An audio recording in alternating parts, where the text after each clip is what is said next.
Mr. Nightwalk, story time. The terrifying case of Michael Taylor. Yeah, so this one's a bit of a trip, as I say. This one was in England, in Ossett, England. And it's happened in 1974 when it actually all took place and that, but we'll jump back a bit further than that.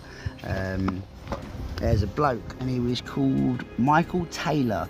He's 31 years old, he's married, he's got a wife, and she's called Christine Taylor, and he also has 5 children. It's a busy house, and it was a stonemason, so you know, quite well job and whatever else like, but obviously very hands-on job, and he was the main bread earner in the family kind of thing, and he was always known, as to tell the truth, as a proper like a man's man sort of thing. Like he loved banter, he was always joking around. If you was to walk past there, like the Taylor family's household sort of thing, you'd normally hear him laughing or joking or like chasing the missus around. Do you know what I mean? Just like, yeah, a bit of banter and stuff. That was quite a lively chap. And everybody seemed to like him. Really did like. And then he was doing some like work at home on one of the ladders, and he was doing something. Well, I think it was up on the window or whatever it was to do with. But he basically slipped off this ladder and went back and smashed his back up. Even though it wasn't like a broken back or something, like the spine is like, do you know what I mean? This is a very funny thing for sure. It is. Yeah, and it can cause pain to go on indefinitely, really. And this is what happened to him. And his back is ruined after this, it really is. So he had to give up work, which obviously he didn't want to do, and it changed the money around and whatever else, and he did, unfortunately. He went from being this happy, really happy bloke to like being depressed, because he was always in pain, waking up in pain and that, like know the feeling, like, and it, you know what I mean, it makes you fucking a bit angry and stuff like that, and pissed off, and he did, and it started swallowing him, unfortunately, and he started living in proper depression, and got really depressed and quite bitter, and became very snappy, to the point even where his family didn't really want to be around him that much, because he's like snapping at them and shit all the time, and just he's lashing out really, because he's in a lot of pain and that, but he's taking it out on the wrong people. And this is continuing like this for a bit, and in Ossett, especially like in the well, even in the 70s anyways, people were a lot more religious than they are now, but in Ossett, like especially, they were like pretty much everyone went to church and that on a Sunday. And one of his friends went up to Michael and basically said, look mate, I'm not meaning to be mean, I'm really not, and you know, tell me to mind my own business if you want, but I've noticed you've been quite upset and that recently and depressed. And he's like, well, come on mate, fuck off sort of thing. He's like, no, I'm just saying, like, he goes, I know you don't believe in religion, you've never been to the church or anything like that, but he goes, come with us. He goes, we do like a fellowship group after, and they were actually called Christian Fellowship Group, yeah. And so like, we do like a fellowship group after church and stuff like that. And he goes, there is this girl there, and she's absolutely lovely. Her name is, bear with me.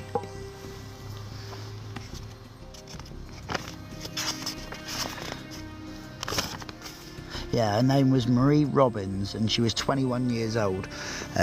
She's a really young little pretty girl sort of thing, but her energy is lovely. And goes, seriously, she's so bubbly, she's so kind, and the way she just talks to people, she's just uplifting. And he goes, it's a really good bunch. We basically go down there, we all like sing a few songs and that, we do a few prayers, look out for each other, you know, kind of talk to each other. We've even have like, you know, a few little meals we've gone out for and different things like that. And it's like a little community, mate. It's really nice, man. Seriously, try it. And Michael was almost like ready to tell him to piss off sort of thing, but he's like, mate, seriously man, try it. What have you got to lose, mate? He goes, seriously, I think God can really help you, Michael. He's like, come on, whoa. You hear that? Tree get cracked.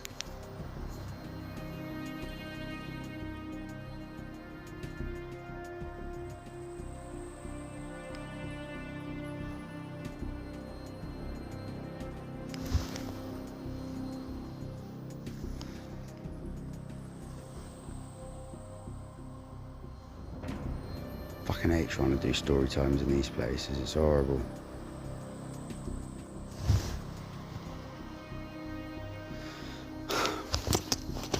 Yeah, so sorry, so he's basically saying to Michael, you know, what have you got to lose, mate? Come on, come to church. And basically just see how it is, mate. Like the church thing you might not get, I understand that, but seriously, this fellowship group, it's something different, mate, and she is lovely, this girl. So ultimately he decides to do it, and he thinks, you know, what's the worst that can do? So when Michael actually turns up, as soon as he turns up there, he like goes up to the church and he goes in, and there's nobody, you know, there's just a few people there, and he's thinking, this obviously isn't it, whereabouts is it? And goes in towards the back of the church, and there's a room. He opens it up and there's like a circle of all these people on chairs. And straight away they all stand up and go, oh, hello, welcome, in you come. And then the girl gets up and she's like, oh, hello, well, nice to greet you. Come sit next to me. My name's Marie, nice to meet you. And she introduced herself, and straight away he feels at home, sort of thing. So he's basically like walking over to go sit down. He's already near enough got a smile on his face. And while he's there and he's doing this church stuff, the whole time he's there, not once does he think about his pain. He doesn't think about his back or anything like that. So he's doing all these different little songs, different things, and at the end of it she says, oh, you know, we're all finishing now and that, hopefully I'll see you guys tomorrow and whatever. And everyone's like, oh, thank you, bye and stuff. And he goes out into the car park and his mate's like, I told you, what do you think, mate? He's like, mate, that is amazing, man. He's like, my back. And he's like, mate, what? He goes, I've only just thought, I didn't even think about my back, mate, while I was in there, man. And he's like, seriously, the pain was gone. So he basically goes back home and he tells his wife that he's basically a born-again Christian, basically, and there is something about this that he says, while I'm there, he goes, there is no pain. He goes, I don't feel my pain. And so he started feeling like he was getting happy when he was going towards his places. So he started going there more and more, and turning up to all these little, like, you know, group meetings they're doing, like praying sessions, you know, singing sessions, whatever they're doing. And Michael just keeps going and going and going, but he's getting closer and closer towards this Marie, this 21-year-old girl, like, and he's getting really close to her and like really quite friendly, even to the point where like those two are staying after sessions together, and it's just those two alone inside the sessions. Now, nobody knew what they were doing in there. They assumed praying and that, but people did start to suspect that those two were possibly having an affair, and something, you know, something was actually going on. And it got to the point after a few weeks where even his wife, Christine, she's starting to think that Michael's having an affair and he's playing away, because all he does now is goes down there and he's always doing that. He stays later in these meetings and all he ever talks about is Marie. Marie this, how good she is, Marie that, oh, Marie says this about singing, Marie says that to do this prayer, Marie says this is the best part of the Bible, you know, and all this. And she's getting sick to death of it. It's like Marie this, Marie that, and you're going there. So she's thinking you're having an affair, like, so she starts getting it sussing at as well. So fast forward, and this has only been like about 6-7 weeks now after he's been going to this place. And he goes into, Michael gets up and he says goodbye to his wife and that, and his kids. The kids all go to school and whatnot.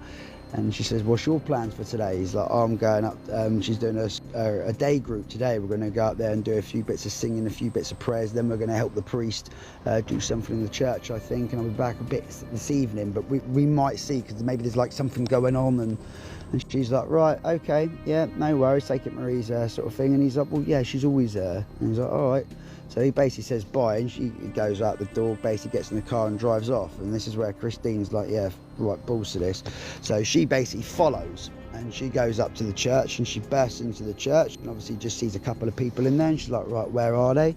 And goes into the back, and she opens up this door, and again, you know, there's a circle of people there, and they all go around to like greet her, but the way she comes storming in, it's obvious, do you know what I mean, she's kicking off, like, and she goes straight up to Michael, and she's like stood behind Michael, so like Michael sat there, and she goes, oi, you, I want you to admit it now in front of everybody that you're a cheating bastard. I know for a fact that you are having an affair with her.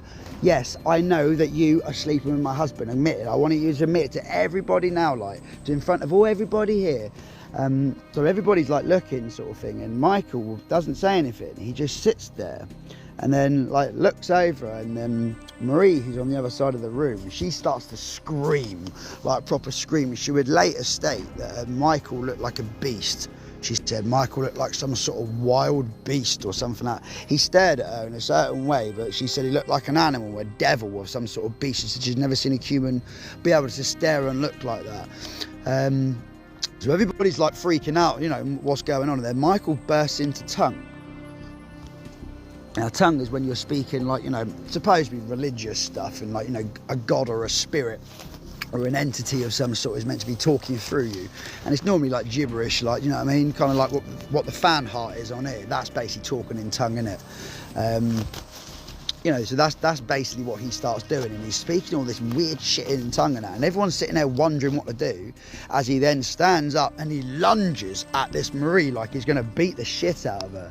So all the rest of these people jump on him and put him on the floor, and as they're trying to restrain him, and he's trying to get himself up, saying like he wants to eat her, pretty much, he's going to eat her, and he's trying to get up as best as he can, and everybody's putting him down.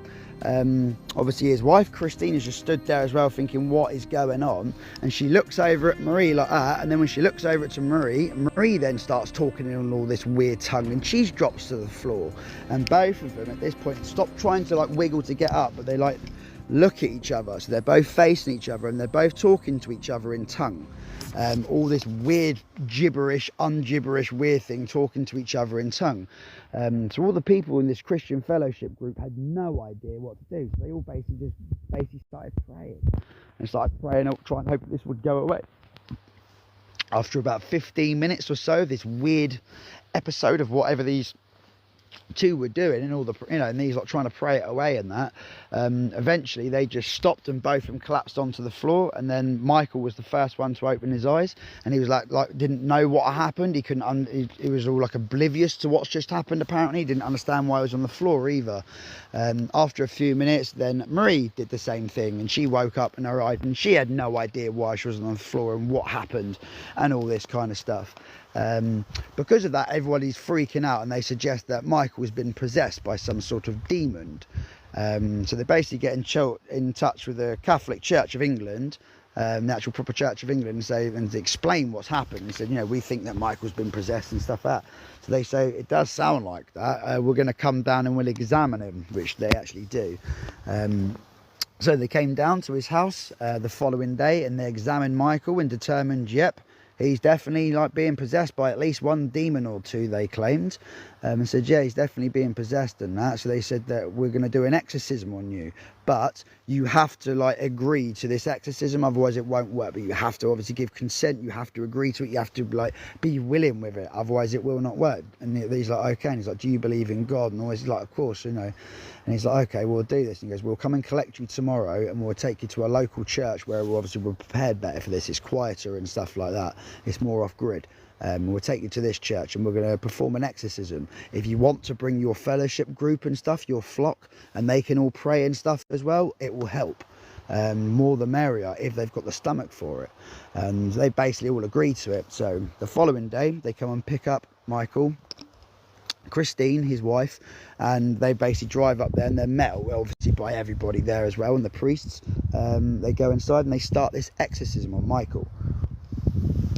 Now, pretty much straight away when they start praying to him and doing all this kind of stuff, he starts protesting all these horrible groans and moans, like really quite scary stuff.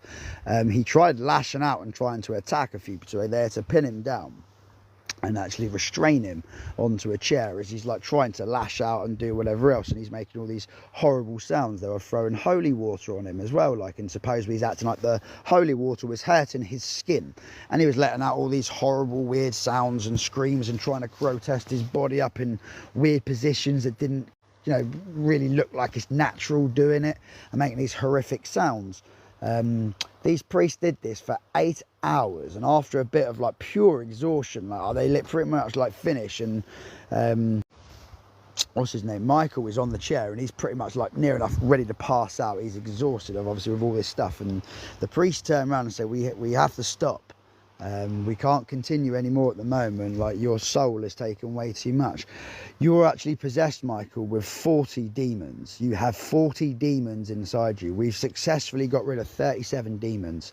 You still have 3 demons in you, but these aren't that dangerous. It's fine, and we will get these out. Rest assured, my child, we will get these other 3 demons out.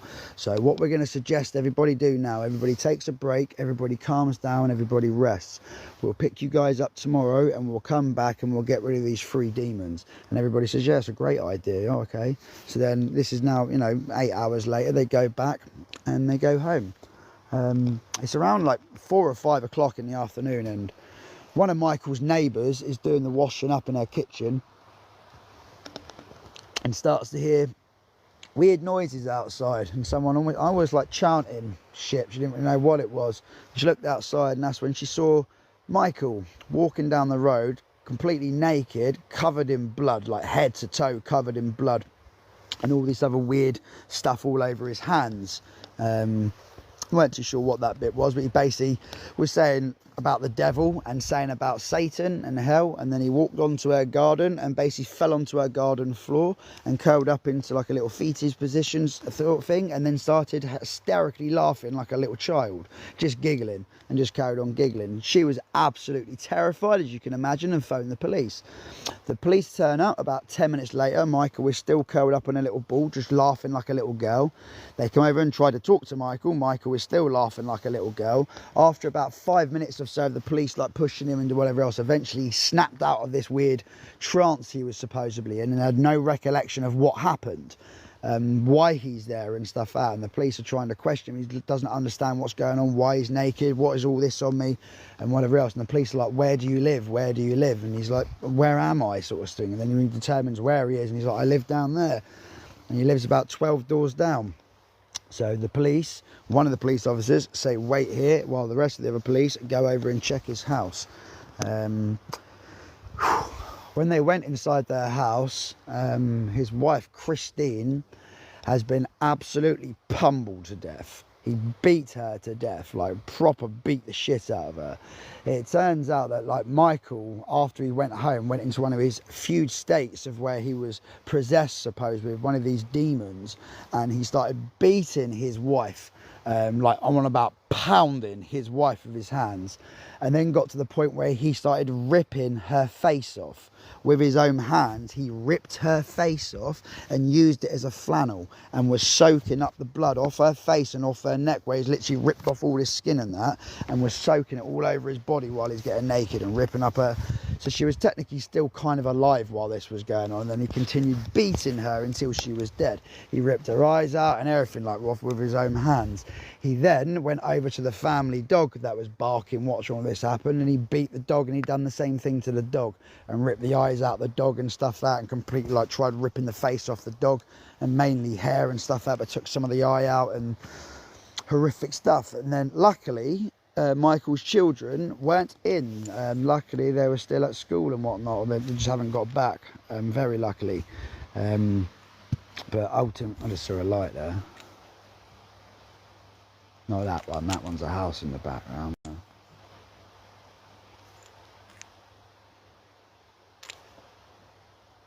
Yep, no, he's over there. That's a house. I don't know what that one was meant to be.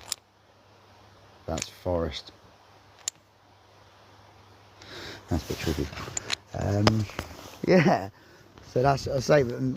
But the crazy thing is, so after he ended up doing that, obviously it went to court, as you can imagine, obviously, but they basically determined that obviously Michael was absolutely insane and he wasn't mentally fit to be trialed and stuff like that.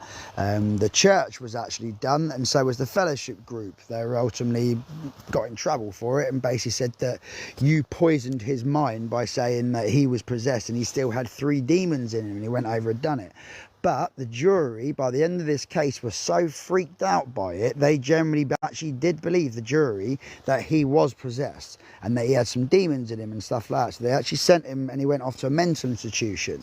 During this mental institution, they did allow, for the very first time, which was actually quite crazy, an exorcism. They did allow that. And then with his medications and stuff and looking after him and whatever else, within 4 years, this Michael Taylor was cured and was able to be re-released to general population.